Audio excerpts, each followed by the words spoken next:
Guys,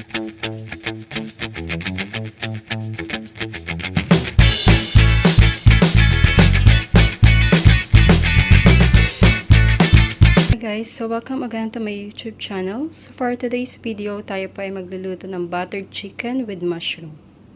So for the ingredients, tayo pa ay gagamit ng fresh chicken, cut into small cubes, fresh mushroom, mixed mushroom, garlic,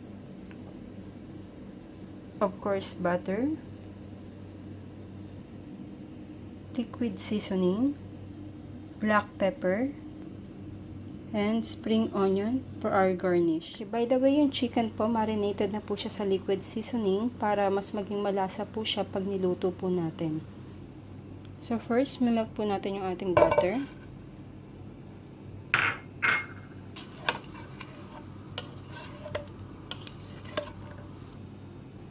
So kapag melted na po yung butter, lalagay na po natin yung garlic.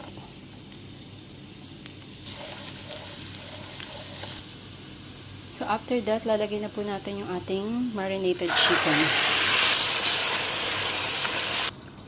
So hahaluin lang po natin ng kaunti.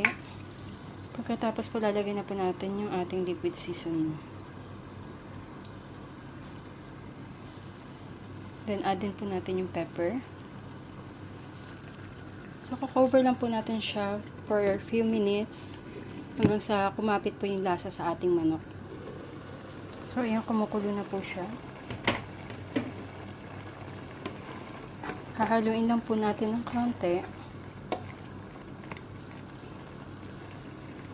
Then, i-cover po natin siya ulit hanggang sa matuyuan po siya.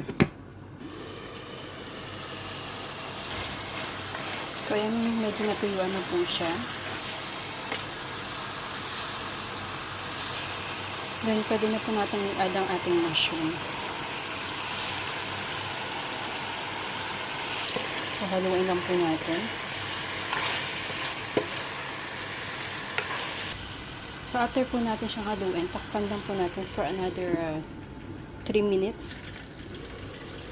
So, after 3 minutes, since luto na po yung ating mushroom, pwede na po natin patayin ang apoy. So, ayan, ready na po ang ating buttered chicken with mushroom.